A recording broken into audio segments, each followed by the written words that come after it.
ಎಲ್ಲರಿಗೂ ನಮಸ್ಕಾರ. ಡಿಡಿ ಟಿವಿಯ ಮತ್ತೊಂದು ವಿಡಿಯೋಗೆ ಸ್ವಾಗತ. ಕನ್ನಡದಲ್ಲಿ ಬಿಗ್ ಬಾಸ್ ಸೀಸನ್ 10 ಎಷ್ಟಾದ್ರೂ ಇಟ್ಟಾಯ್ತಲ್ಲ ಗೊತ್ತಿರೋ ವಿಷಯನೇ. ಏನಕ್ಕಂದ್ರೆ ಸ್ಲೋ ಆಗಿ ಸ್ಟಾರ್ಟ್ ಆಡಿದ್ರು ಕೊನೆಗೆ ಬರ್ತಾ ಬರ್ತಾ ದೊಡ್ಡ ಹಿಟ್ ಆಯ್ತು ಬಿಗ್ ಬಾಸ್ ಸೀಸನ್ 10. ಅದೇ ರೀತಿಯಾಗಿ ಕೆಲವರಲ್ಲಿ ತುಂಬಾ ಪ್ರಶ್ನೆ ಇದೆ, ಆದ್ರೆ ಬಿಗ್ ಬಾಸ್ 11 ಯಾವಾಗ ಸ್ಟಾರ್ಟ್ ಆಗುತ್ತೆ ಅಂತ. ಖಂಡಿತವಾಗ್ಲೂ ಅದ್ರ ಬಗ್ಗೆ ಒಂದು ಸ್ಮಾಲ್ ಆಗಿ ಇನ್ಫಾರ್ಮೇಶನ್ ಕೊಡ್ತೀನಿ. ಮತ್ತೆ ಈ ಬಿಗ್ ಬಾಸ್ 11ರಲ್ಲಿ ಯಾರ್ಯಾರು ಇರ್ತಾರೆ, ಯಾರ್ಯಾರ ಹೆಸರೆಲ್ಲ ಫೈನಲ್ ಲಿಸ್ಟ್ ಮಾಡ್ತಾರೆ. ನಿಮ್ಗೆಲ್ಲ ಅನ್ಸ್ಬೋದು ಇನ್ನು 3 ತಿಂಗಳಿದೆ ಈಗ್ಲೇನೆ ಫೈನಲ್ ಲಿಸ್ಟ್ ಅಂತ. ಆಲ್ರೆಡಿ ಬಿಗ್ ಬಾಸ್ ಸೀಸನ್ 11ಕ್ಕೆ ಮನೆ ಕೆಲಸ ಶುರುವಾಗಿದೆ, ಮತ್ತೆ ಕಂಟೆಸ್ಟೆಂಟ್ ಗಳ ಹುಡುಕ ಕೆಲಸ ಶುರುವಾಗಿದೆ. ಏನಕ್ಕಂದ್ರೆ ಈಗ ಒಂದು ಸೆಲೆಬ್ರಿಟಿ ಆದ್ಮೇಲೆ ಈಗ ಕಾಮನ್ ಮ್ಯಾನ್ ಗೆ ಮತ್ತು ಸೆಲೆಬ್ರಿಟಿಗೆ ಕಂಪೇರ್ ಮಾಡಿದಾಗ ಸೆಲೆಬ್ರಿಟೀಸ್ ಅವರ ಶೆಡ್ಯೂಲ್ಸ್ ಇರ್ತವೆ, ಯಾವ ಟೈಮಲ್ಲಿ ಯಾವ ಶೂಟಿಂಗ್ ಇರುತ್ತೆ ಹಾಗೆ ಅಂತ ತುಂಬಾ ಪ್ಲಾನ್ ಮಾಡ್ಕೊಂಡಿರ್ತಾರೆ.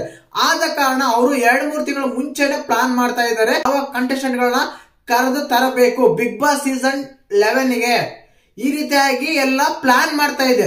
ಏನಕ್ಕಂದ್ರೆ ಬಿಗ್ ಬಾಸ್ ಸೀಸನ್ 10 ಅನ್ನೋದು ಕಳೆದ 9 ಸೀಸನ್ ಗಳಿಗಿಂತ ತುಂಬಾ ಅತಿ ಹೆಚ್ಚಾಗಿ ಹಿಟ್ಟಾಗಿತ್ತು, ಅತಿ ಹೆಚ್ಚಾಗಿ ಕಾಂಟ್ರವರ್ಸಿ ಕೂಡ ಆಗಿತ್ತು, ಅತಿ ಹೆಚ್ಚು ಜಗಳಗಳಾಗಿತ್ತು, ತುಂಬಾನೇ ಆಗಿತ್ತು. ಬಟ್ ಅದೇ ರೀತಿಯಾಗಿ ಯಾಕಂದ್ರೆ ಜನ ಬೈಕೊಂಡ್ರು ನೋಡಲ್ಲ ಅಂತ ಹೇಳಿದ್ರು ಕೊನೆಗೆ ಬಿಗ್ ಬಾಸ್ ಸೀಸನ್ 10 ತುಂಬಾ ಅತಿ ಹೆಚ್ಚಾಗಿ TRP ಬಂದಿತ್ತು ಕಳೆದ 9 ಸೀಸನ್ ಗಳಿಗಿಂತ. ಆದ ಕಾರಣ 11ನೇ ಸೀಸನ್ ಕೂಡ ತುಂಬಾ ಅದ್ದೂರಿಯಾಗಿ ಮಾಡಬೇಕು, ಒಳ್ಳೊಳ್ಳೆ ಕಂಟೆಸ್ಟೆಂಟ್ ಗಳನ್ನ ತರಬೇಕು, ಒಳ್ಳೊಳ್ಳೆ ಆಟಗಾರನ ಆ ಬಿಗ್ ಬಾಸ್ ಸೀಸನ್ 11ರಲ್ಲಿ ಸೇರಿಸಿದ್ರೆ ಅದಕ್ಕಿಂತ ಅತಿ ಹೆಚ್ಚಾಗಿ TRP ತರಕ್ಕೆ ಕಲರ್ಸ್ ಕನ್ನಡ ಆಗ್ಲಿ ಇಲ್ಲ ಬಿಗ್ ಬಾಸ್ ಟೀಮ್ ಆಗ್ಲಿ ತಯಾರು ಮಾಡ್ತಾ ಇದೆ.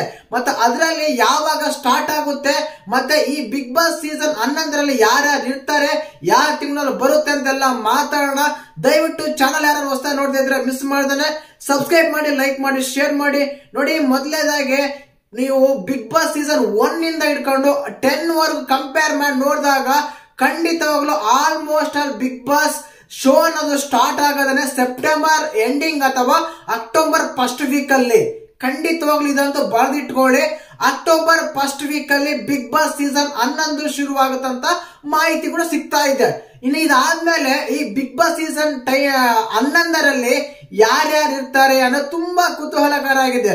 ಯಾಕೆಂದ್ರೆ ನೋಡಿ, ಬಿಗ್ ಬಾಸ್ ಸೀಸನ್ ಕಂಪೇರ್ ಮಾಡಿ ನೋಡಿದಾಗ ನಾವು ತುಂಬಾನೇ ಒಂದು ಒಳ್ಳೆ ಎಲ್ಲಾ ರೀತಿಯಾದ ಕಂಡೀಷನ್ ಗಳಿದ್ರು. ಒಬ್ಬ ಲೋ ಇದ್ರು, ಒಬ್ಬ ಹೈ ಇದ್ರು, ಇನ್ನೊಬ್ರು ತುಂಬಾ ಜುಮ್ ಬಂದಿದ್ರು. ಈ ರೀತಿಯಾಗಿ ಕೆಲವರ ಎಲ್ಲ ಸೇರಿದಾಗ ಒಳ್ಳೆ ಕಂಡೀಷನ್ ಗಳನ್ನ ಸೇರಿದಾಗನೆ 11 ಹಿಟ್ಟಾಗುತ್ತೆ ಅಂತ ಅವರು ಪ್ಲಾನ್ ಮಾಡ್ಕೊಂಡಿರ್ತಾರೆ. ಈಗ ಮೊದಲನೇದಾಗಿ ಮಾತಾಡಿದಾಗ ಬಿಗ್ ಬಾಸ್ ಸೀಸನ್ 11ರಲ್ಲಿ ನಮಗೆ ಸಿಕ್ಕಿರುವ ಮಾಹಿತಿ ಪ್ರಕಾರ ಜಾಹ್ನವಿ ಅಂತ ಕೇಳೇ ಇರ್ತಾರ.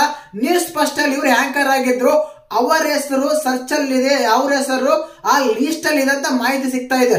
ಏನಕ್ಕಂದ್ರೆ ನೀವು ಬಿಗ್ ಬಾಸ್ ಸೀಸನ್ 10ರಲ್ಲಿ ಕೀರ್ತಿ ಮತ್ತು ಜಾಹ್ನವಿ ಅವರು ಒಂದು ಹ್ಯಾಂಕರಿಂಗ್ ಅಂದ್ರೆ ಒಂದು ನ್ಯೂಸ್ ರಿಪೋರ್ಟರ್ ಆಗಿ ಮನೆ ಒಳಗೆ ಎಂಟ್ರಿ ಕೊಟ್ಟಿದ್ದು. ಆ ಟೈಮ್ ಅಲ್ಲಿ ತುಂಬಾ ಟ್ರೋಲ್ ಕೂಡ ಆಗಿತ್ತು. ಯಾಕಂದ್ರೆ ತುಂಬಾ ಹಾಟ್ ಆಗಿದ್ದಾರೆ, ತುಂಬಾ ಲುಕ್ ಚೆನ್ನಾಗಿದೆ, ಒಳ್ಳೆ ಇದಿದ್ದಾರೆ, ಚೆನ್ನಾಗಿದ್ದಾರೆ, ಇವರು ಬಿಗ್ ಬಾಸ್ ಕಂಟೆಸ್ಟೆಂಟ್ ಆಗಿ ಮೆಟೀರಿಯಲ್ ಅಂತ ಹೇಳಿ ತುಂಬಾ ಹೇಳಿದ್ರು. ಏನಕ್ಕಂದ್ರೆ ಗ್ಲಾಮರ್ ಆಗಿದ್ದಾರೆ, ಬಿಗ್ ಬಾಸ್ ಶೋಗೆ ಗ್ಲಾಮರ್ ಕೂಡ ಒಂದು ಮುಖ್ಯ ಆಗುತ್ತೆ. ಏನಕ್ಕಂದ್ರೆ ಇಂತ ಕಾಂಟ್ರವರ್ಸಿಗಳು, ಏನಕ್ಕಂದ್ರೆ ಅವ್ರು ಕಾಂಟ್ರವರ್ಸಿ ಕೂಡ ಇದೆ. ಗಿಚ್ಚ ಗಿಲಿಗಿಯಲ್ಲಿ ಶೋ ಅಲ್ಲಿ ಅವರು ಪ್ರೈಸ್ ಅನ್ನು ಗೆದ್ದಿದ್ರು, ಫಸ್ಟ್ ಪ್ರೈಸ್ ಸೆಕೆಂಡ್ ಪ್ರೈಸ್ ಆಗಿ. ಈ ರೀತಿಯಾಗಿ ಕಂಪೇರ್ ಮಾಡಿದಾಗ ಆಂಕರ್ ಜಾಹ್ನವಿ ಅವರು ಒಂದು ಕಾಮಿಡಿನೂ ಮಾಡ್ತಾರೆ, ಮತ್ತೆ ಆಂಕರಿಂಗು ಮಾಡಿದ್ರು, ನ್ಯೂಸ್ ಅಲ್ಲೂ ಬರ್ತಾರೆ, ಗಿಚ್ಚಗಿಲಿನೂ ಮಾಡಿದ್ರು, ಕಲರ್ಸ್ ಕನ್ನಡದಲ್ಲಿನೂ ಇದ್ದಾರೆ. ಇವೆಲ್ಲ ಕಾರಣ ತಿಳ್ಕೊಂಡು ಇನ್ನೊಂದು ಮುಖ್ಯವಾಗಿ ಮೊದಲೇ ಹೇಳಿದ್ರೆ ಹಾಟ್ ಆಗಿ ಗ್ಲಾಮರ್ ಆಗಿದ್ದಾರೆ. ಆ ಕಾರಣದಿಂದ ಅವರನ್ನು ಬಿಗ್ ಬಾಸ್ ಸೀಸನ್ 11ಕ್ಕೆ ತಗೊಳ್ಳುವ ಚಾನ್ಸ್ ತುಂಬಾ ಇದೆ. ಇನ್ನು ಎರಡನೇದು ಬಂದ್ಬಿಟ್ಟು ರೇಷ್ಮಾ ಆಂಟಿ. ಈಗ ಪ್ರೆಸೆಂಟ್ ಗಿಚ್ಚ ಗಿಲ್ಗೆ ಶೋ ಮಾಡ್ತಾ ಇದ್ದಾರೆ. ಅವ್ರು ಕೂಡ ಸೋಷಿಯಲ್ ಮೀಡಿಯಾ ತುಂಬಾ ಆಕ್ಟಿವ್ ಆಗಿರ್ತಾರೆ, ತುಂಬಾ ಟ್ರೋಲ್ ಆಗಿದ್ರು, ತುಂಬಾ ರೀಲ್ಸ್ ಮಾಡ್ತಾರೆ. ಈ ರೀತಿಯಾಗಿ ಕಂಪೇರ್ ಮಾಡಿದಾಗ ಅವರು ಕೂಡ ರೇಷ್ಮಾ ಆಂಟಿ ಅಂತ ಏನ ಕರಿತೀವಿ, ರೇಷ್ಮಾ ಅವರು ಏನಂತ ಕರಿತೀವಿ, ಅವರು ಕೂಡ ಬಿಗ್ ಬಾಸ್ 11ಕ್ಕೆ ಸೆಲೆಕ್ಟ್ ಆಗುವ ಸಾಧ್ಯತೆ ಇದೆ. ಮೊದಲನೇದಾಗಿ ಫೀಮೇಲ್ ಕಂಡೀಷನ್ ಎಲ್ಲ ಹೇಳ್ಬಿಡ್ತೀನಿ, ಅದಾದ್ಮೇಲೆ ಮೇಲ್ ಕಂಡೀಷನ್ ಗೆ ನಾನು ಬರ್ತೀನಿ. ಇನ್ನು ಮೂರನೇದು ಬಂದ್ಬಿಟ್ಟು ಬಿಗ್ ಬಾಸ್ ಸೀಸನ್ 10 ನಲ್ಲಿ ನೋಡೇ ಇರ್ತೀರಾ, ತುಕಾಲಿ ಸಂತೋಷ್ ಅವರ ಮಿಸಸ್ ಮಾನಸ ಅವರು ತುಂಬಾ ಕಾಮಿಡಿ ಮಾಡ್ತಿದ್ರು, ತುಂಬಾ ಎಂಟರ್ಟೈನ್ಮೆಂಟ್ ಆಗಿ ಮಾಡಿದ್ರು. ಆ ಶೋ ಬಂದಾಗ ಆಗ್ಲಿ, ಅದ್ರಲ್ಲಿ ಬಂದಾಗ ಫ್ಯಾಮಿಲಿ ವೀಕ್ ಅಂತ ಬಂದಾಗ ಆ ಟೈಮಲ್ಲಿ ಬಂದಾಗ ಮಾನಸ್ ಅವರು ತುಂಬಾ ಎಂಟರ್ಟೈನ್ಮೆಂಟ್ ಮಾಡಿದ್ರು. ಆದ ಕಾರಣ ಅವರು ಕೂಡ ಬಿಗ್ ಬಾಸ್ ಸೀಸನ್ 11ಕ್ಕೆ ಬರುವ ಕಂಟೆಸ್ಟೆಂಟ್ ಗಳಂತ ಹೇಳ್ತಾ ಇದೆ. ಇನ್ನ ಮೂರನೇದು ಬಂದ್ಬಿಟ್ಟು ಜ್ಯೋತಿ ರೈ. ಇತ್ತೀಚೆಗೆ ಕನ್ನಡ ಸೀರಿಯಲ್ ಗಳಾಗ್ಲಿ ಇಲ್ಲ ತೆಲುಗಾಗ್ಲಿ ತಮಿಳಲ್ಲಾಗ್ಲಿ ತುಂಬಾ ಹಾಟ್ ಆಗಿ ಕಾಣ್ತಾ ಇದ್ದಾರೆ ಜ್ಯೋತಿ ರೈ ಅವರು. ಆದ ಕಾರಣ ಅವರು ಕೂಡ ಬಿಗ್ ಬಾಸ್ 11ಕ್ಕೆ ಬರುವ ಸಾಧ್ಯತೆ ತುಂಬಾನೇ ಇದೆ. ಏನಕ್ಕಂದ್ರೆ ರೀಸೆಂಟ್ ಆಗಿ ತುಂಬಾ ಕಾಂಟ್ರವರ್ಸಿ ಆಗಿತ್ತು, ತುಂಬಾ ಟ್ರೋಲ್ ಆಗಿದ್ರು. ಯಾವ್ದಾದ್ರು ವಿಷಯ ಎಲ್ಲ ಬಂದು ಈ ರೀತಿಯಾಗಿ ತುಂಬಾ ಟ್ರೋಲ್ ಆಗಿದ್ದು. ಆದ ಕಾರಣ ಅವರು ಕೂಡ ಈ ಬಿಗ್ ಬಾಸ್ ಸೀಸನ್ 11ಕ್ಕೆ ಬರುವ ಸಾಧ್ಯತೆ ತುಂಬಾನೇ ಇದೆ ಅಂತ ಮಾಹಿತಿ ಸಿಗ್ತಾ ಇದೆ. ಫೀಮೇಲ್ 4 ಕಂಟೆಸ್ಟೆಂಟ್ ಗಳಾದ್ರು. ಮೊದಲನೇದಾಗಿ ಹೇಳಿದೆ ನಾನು, Jahnavi anchor, news first anchor ಅಂತ. ಅದಾದ್ಮೇಲೆ ಮಾನಸ್ ಅವರು, ಅದಾದ್ಮೇಲೆ ರೇಷ್ಮಾ ಆಂಟಿ ಅವರು, ಈಗ ಜ್ಯೋತಿ ರಾಯ್ ಅವರು. ಇನ್ನೊಂದು ಬಂದ್ಬಿಟ್ಟು ಫೀಮೇಲ್ ಕಂಟೆಸ್ಟೆಂಟ್ ಅಲ್ಲಿ ಹೆಸರು ಬರ್ತಿರೋದು ಮಾತ್ರ ಭೂಮಿಕಾ ಬಸವರಾಜ್ ಅವರು. ತುಂಬಾ ರೀಲ್ಸ್ ಮಾಡ್ತಾರೆ, ತುಂಬಾ ಹಾಟ್ ಆಗಿ ಕಾಣ್ತಾರೆ, ಒಳ್ಳೊಳ್ಳೆ ರೀಲ್ಸ್ ಗಳು ಮಾಡ್ತಾ ಇದ್ದಾರೆ, ಸಾಂಗ್ ಗೆ ಡಬ್ ಮ್ಯಾಶ್ ಮಾಡ್ತಾ ಇದ್ದಾರೆ. ಇವರು ಕೂಡ ಸೋಷಿಯಲ್ ಮೀಡಿಯಾದಲ್ಲಿ ತುಂಬಾ ಆಕ್ಟಿವ್ ಆಗಿ ಇದ್ದಾರೆ. ಆದ ಕಾರಣ ಇವರು ಕೂಡ ಬಿಗ್ ಬಾಸ್ ಸೀಸನ್ 11ಕ್ಕೆ ಬರುವ ಸಾಧ್ಯತೆ ತುಂಬಾನೇ ಇದೆ ಅಂತ ಹೇಳ್ಬೋದು.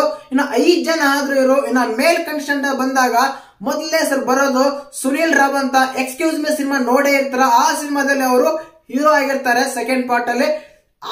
ಆ ಹೀರೋ ಕೂಡ ಈ ಬಿಗ್ ಬಾಸ್ ಸೀಸನ್ 11ರಲ್ಲಿ ಮೇಲ್ ಕಂಟೆಸ್ಟೆಂಟ್ ಆಗಿ ಬರುವ ಸಾಧ್ಯತೆ ತುಂಬಾನೇ ಇದೆ. ಇನ್ನ ಎರಡನೇ ಮೇಲ್ ಕಂಟೆಸ್ಟೆಂಟ್ ಬಂದ್ಬಿಟ್ಟು ಯಾರಂದ್ರೆ ವಿನಯ್ ಕುಮಾರ್, ವಿನಯ್ ಕುಮಾರ್ ಅಂತ ಕರಿತೀವಿ. ಇವ್ರು ಬಂದ್ಬಿಟ್ಟು ಸ್ಪೋರ್ಟ್ಸ್ ಕೋಟಾದಿಂದ, ಯಾಕಂದ್ರೆ ಸ್ಪೋರ್ಟ್ಸ್ ಕೋಟಾದಿಂದ ಯಾರೋ ಒಬ್ಬ ಬಂದೇ ಬರ್ತಾರೆ. ಈಗ ಸ್ಪೋರ್ಟ್ಸ್ ಕೋಟಾದಿಂದ ವಿನಯ್ ಕುಮಾರ್, ದಾವಣಗೆರೆ ಎಕ್ಸ್ಪ್ರೆಸ್ ಏನಂತ ಕರಿತೀವಿ, ಅವ್ರನ್ನ ತಗೊಳ್ಳೋ ಸಾಧ್ಯತೆ ತುಂಬಾನೇ ಇದೆ ಅಂತ ಮಾಹಿತಿಗಳು ಸಿಗ್ತಾ ಇದೆ.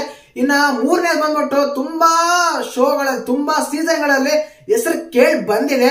ಬಟ್ ಬಿಗ್ ಬಾಸ್ ಕಡೆಯಿಂದ ಅವ್ರಿಗೆ ಆಫರ್ ಇರುತ್ತೆ, ಬಟ್ ಅವ್ರು ಬರ್ತಾರೋ ಇಲ್ಲ ಅನ್ನೋದು ತುಂಬಾ ಡೌಟ್ ಇದೆ. ಮಿಸ್ಟರ್ ಡಾಕ್ಟರ್ ಬ್ರೋ ಗಗನ್ ಅಂತ ಕರಿತೀವಲ್ಲ, ಅವರು ತುಂಬಾನೇ ಇವ್ರ ಕಡೆಯಿಂದ ಕಾಸು ಹೋಗ್ತಾ ಇದೆ, ಬಟ್ ಅವ್ರು ಬರ್ತಾರಾ ಇಲ್ಲ ಅನ್ನೋದು ತುಂಬಾ ಡೌಟ್ ಇದೆ. ಬಂದ್ಬಿಟ್ಟು ಮಂಜಣ್ಣ ಅಂತ ರೀಲ್ಸ್ ಮಾಡ್ತಾ ಇದಾರೆ, ನೋಡ್ತಿರ್ಬೋದು. ಇವ್ರ ಹೆಸರು ಸೋಷಿಯಲ್ ಮೀಡಿಯಾದಲ್ಲಿ ತುಂಬಾ ವೈರಲ್ ಆಗ್ತಾ ಇದೆ, ಬಟ್ ಇವರು ಬಿಗ್ ಬಾಸ್ ತಗೊಳೋದು ತುಂಬಾ ಡೌಟ್ ಅಂತ ಇದ್ದಾರೆ. ಇನ್ನು ಕಮೆಂಟ್ಸ್ ಗಳ ಪ್ರಕಾರ ಹೇಳ್ತಾರೆ ಅಂದ್ರೆ ಹನುಮಂತಪ್ಪ ಅಂತ ಏನ್ ಹೇಳ್ತೀವಿ ಸಿಂಗರ್ ಅವರು, ಅವ್ರನ್ನ ತಗೋಬೇಕಂತ ತುಂಬಾ ಜನ ಹೇಳ್ತಾ ಇದಾರೆ. ಬಟ್ ಬಿಗ್ ಬಾಸ್ ಟೀಮ್ ಇನ್ನು ಅವ್ರನ್ನ ಅಪ್ರೋಚ್ ಮಾಡಿಲ್ಲ ಅಂತ ಕೂಡ ಸಿಗ್ತಾ ಇದೆ. ಮತ್ತೆ ಇನ್ನ 5ನೇ ಕಂಟೆಸ್ಟೆಂಟ್ ಬಂದ್ಬಿಟ್ಟು ಅನಿರುದ್ಧ ಅಂತ ಹೇಳ್ತೀವಿ, ಬಟ್ ಇವರು ಕೂಡ ಬಿಗ್ ಬಾಸ್ ಗೆ 11ಕ್ಕೆ ಬರುವ ಸಾಧ್ಯತೆ ತುಂಬಾನೇ ಇದೆ ಅಂತ ಮಾಹಿತಿ ಕೂಡ ಸಿಗ್ತಾ ಇದೆ. ಇನ್ನೊಬ್ಬ ಕಂಟೆಸ್ಟೆಂಟ್ ಬಂದ್ಬಿಟ್ಟು ಚಂದ್ರಪ್ರಭಾ ಅಂತ, ಕೇಳೇ ಇರ್ತಾರ, ನೋಡೇ ಇರ್ತಾರ, ಗಿಚ್ಚಗಿರಿ ಶೋ ಅಲ್ಲಿ ತುಂಬಾ ಕಾಮಿಡಿ ಮಾಡ್ತಾ ಇರ್ತಾರೆ. ಅವರು ಕೂಡ ಬಿಗ್ ಬಾಸ್ 11ಕ್ಕೆ ಸೆಲೆಕ್ಟ್ ಆಗೋ ಸಾಧ್ಯತೆ ತುಂಬಾನೇ ಇದೆ. ಏನಕ್ಕಂದ್ರೆ ಇವರು ಕಲರ್ಸ್ ಕನ್ನಡ ಕೂಡ ಏನ್ ಮಾಡ್ತಾರೆ ಅಂದ್ರೆ, ಸ್ವಲ್ಪ ಕಾಮನ್ ಮ್ಯಾನ್ ಕಡೆ ಸೆಲೆಬ್ರಿಟಿಗಳಂತ ಹೋದಾಗ ಇನ್ನು ಮಿಕ್ಕಿದಾರ್ನೆಲ್ಲ ಕಲರ್ಸ್ ಕನ್ನಡದಲ್ಲೇ ಸೀರಿಯಲ್ಸ್ ಆಕ್ಟರ್ ನ ಮತ್ತೆ ಗಿಚ್ಚಗಿರಿಯಲ್ಲಿ ಶೋ ಮಾಡರ್ನ ತಗೊಂಡ್ಬಂದು ಕೂರಿಸ್ತಾರಂತ ಕೆಲವರ ಅಭಿಪ್ರಾಯ. ಮತ್ತೆ ಈ ಅಭಿಪ್ರಾಯಕ್ಕೆ ನೀವೇನ್ ಹೇಳ್ತೀರಾ ಕಮೆಂಟ್ ಮಾಡಿ. ಖಂಡಿತವಾಗ್ಲೂ ಇಂಥ ಹೆಸರುಗಳು ಕೇಳಿ ಬರ್ತಾ ಇದೆ. ಇನ್ನೊಂದು ಫೀಮೇಲ್ ಕಂಟೆಸ್ಟೆಂಟ್ ಗಳ ಹೆಸರೇ ತುಂಬಾ ವೈರಲ್ ಆಗ್ತಾ ಇದೆ, ಬಟ್ ಅವ್ರಿನ್ನೂ ಫೈನಲ್ ಆಗೋದು ತುಂಬಾ ಕಷ್ಟನೇ ಇದೆ. ರೇಖಾ ದಾಸ್ ಆಗಿರ್ಬೋದು, ಆಮೇಲೆ ಭೂಮಿಕಾ ಬಸವರಾಜ್ ಆಗಿರ್ಬೋದು, ಆಮೇಲೆ ಸೋಷಿಯಲ್ ಮೀಡಿಯಾದಲ್ಲಿ ಯಾರ್ಯಾರು ಆಕ್ಟಿವ್ ಆಗಿದ್ದಾರೆ ಇವ್ರನ್ನೆಲ್ಲಾನು ಒಂದು ಫೈನಲ್ ಲಿಸ್ಟ್ ಮಾಡಿ ಇವರಲ್ಲಿ ಯಾರ್ಯಾರು ಬರ್ತಾರೆ ಅದಕ್ಕೂ ಅಡಿಷನ್ ಇರುತ್ತೆ, ಸುಮ್ಮನೆ ತಗೊಳಲ್ಲ. ಆದ ಕಾರಣ ಈ ಹೆಸರೆಲ್ಲ ಕೇಳಿ ಬರ್ತಾ ಇದೆ. ಮತ್ತೆ ಈ ಬಿಗ್ ಬಾಸ್ ಸೀಸನ್ 11ಕ್ಕೆ ನಿಮ್ಮ ಪ್ರಕಾರ ಯಾರಾದ್ರೆ ಬರಬೇಕು, ಯಾರು ಬಂದ್ರೆ ಚೆನ್ನಾಗಿರುತ್ತೆ ಅಂತ ಕಮೆಂಟ್ ಮಾಡಿ. ಏನಕ್ಕಂದ್ರೆ ನಿಮ್ಮ ಕಮೆಂಟ್ ಕೂಡ ಬಿಗ್ ಬಾಸ್ ಸೀಸನ್ 11ಕ್ಕೆ ಸೆಲೆಕ್ಟ್ ಆದ್ರೂ ಆಗ್ಬೋದು ನಿಮ್ಮ ಫೇವರೇಟ್ ಕಂಟೆಸ್ಟೆಂಟ್. ಏನಕ್ಕಂದ್ರೆ ಸೋಷಿಯಲ್ ಮೀಡಿಯಾ ಅಂತ ಬಂದಾಗ ತುಂಬಾನೇ ಜನ ಸಿಗ್ತಾರೆ, ಬಟ್ ಯಾರನ್ನ ಸೆಲೆಕ್ಟ್ ಮಾಡ್ತಾರೆ, ಒಬ್ಬೊಬ್ಬರು ಒಂದೊಂದು ರಂಗದಿಂದ ಒಬ್ಬೊಬ್ಬರನ್ನ ಸೆಲೆಕ್ಟ್ ಮಾಡ್ತಾರೆ. ಆದ ಕಾರಣ ತುಂಬಾನೇ ಪೈಪೋಟಿ ಇರುತ್ತೆ ಬಿಗ್ ಬಾಸ್ ಸೀಸನ್ 11ಕ್ಕೆ ಕಂಟೆಸ್ಟೆಂಟ್ ಆಗಿ ಬರಲು. ಮತ್ತೆ ನಿಮ್ಮ ಪ್ರಕಾರ ಯಾರ್ಯಾರು ಬರ್ಬೋದು, ನಾನು ಹೇಳೋ ಹೆಸರುಗಳಲ್ಲಿ ಇಂಥರೇ ಬರ್ತಾರಂತ ನಿಮ್ಗೆ ಅನ್ಸಿದ್ರೆ ಕಮೆಂಟ್ ಮಾಡಿ. ಹಾಗೇನೆ ವಿಡಿಯೋ ಇಷ್ಟ ಆಗಿದ್ರೆ ಲೈಕ್ ಮಾಡಿ, ಶೇರ್ ಮಾಡಿ, ಸಬ್ಸ್ಕ್ರೈಬ್ ಮಾಡಿ. ಜೈ ಹಿಂದ್, ಜೈ ಕರ್ನಾಟಕ ಮಾತೆ.